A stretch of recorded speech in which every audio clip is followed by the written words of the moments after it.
Hi all, ഇന്ന് നമ്മൾ നോക്കാൻ പോകുന്നത് ക്വസ്റ്റ്യൻ നമ്പർ 16 ആണ്. If B is 10% less than A, then A is what percentage more than B. അതായത് ബി എന്ന് പറയുന്നത് എനേക്കാളും 10% കുറവാണ്, അങ്ങനെയാണെങ്കിൽ എ എന്ന് പറയുന്നത് ബിനേക്കാളും എത്ര കൂടുതലാണെന്നാണ് ക്വസ്റ്റ്യൻ. അപ്പോൾ നമ്മൾ ഇത് മുൻപ് ചെയ്തിരുന്ന വീഡിയോയിലത്തെ മെത്തേഡ് പോലെ ചെയ്യുമ്പോൾ ബി എന്ന് പറയുന്നത് എനേക്കാളും കുറവാണ് അല്ലേ, 10% കുറവാണ്. അപ്പോൾ നമുക്ക് 90 ആയിട്ട് എടുക്കാം, എ എന്ന് പറയുന്നത് 100 ആയിട്ട് എടുക്കാം. നമ്മൾ ആദ്യം ചെയ്തതുപോലെ തന്നെ ന്യൂമറേറ്ററിൽ അവ തമ്മിലുള്ള ഡിഫറൻസ്, അതായത് എയും ബിയും തമ്മിലുള്ള ഡിഫറൻസ് നമ്മൾ എടുക്കുന്നു.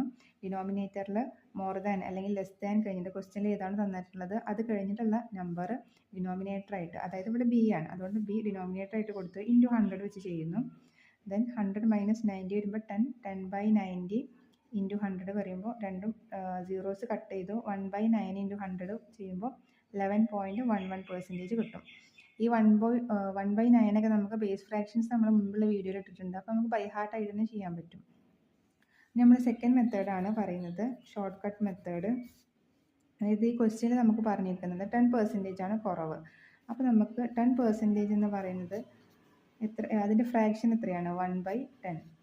ഈ 1/10നോട് ഇവിടെ മോർ ദാൻ ആണ് ക്വസ്റ്റ്യനിൽ ചോദിച്ചിട്ടുള്ളത്. അപ്പോൾ മോർ ദാൻ വരുമ്പോൾ നമ്മൾ പറഞ്ഞിരുന്നു ഈ ഒരു ഡിനോമിനേറ്ററിനോട് ന്യൂമറേറ്റർ ലെസ് ചെയ്യുക. = 1/9 = 11.11%. നമുക്ക് ഷോർട്ട് കട്ട് മെത്തേഡിലൂടെ ചെയ്യാം. ഇനിയിപ്പോൾ ഇവിടെ ലെസ് ദാൻ ആണ് ചോദിച്ചിട്ടുണ്ടായിരുന്നതെങ്കിൽ നമുക്ക് 1/10 + 1, അതായത് 1/11 കിട്ടുമായിരുന്നു. മോർ ദാൻ ആണെങ്കിൽ ലെസ് ചെയ്യുക, ദെൻ ലെസ് ദാൻ ആണ് ചോദിച്ചിട്ടുള്ളതെങ്കിൽ ആഡ് ചെയ്യുക. നമ്മൾ കഴിഞ്ഞ വീഡിയോയിൽ പറഞ്ഞതായിരുന്നു. കൺഫ്യൂഷൻസ് ഉള്ളവർ കഴിഞ്ഞ വീഡിയോ ഒന്ന് നോക്കാം. So thank you for watching this video.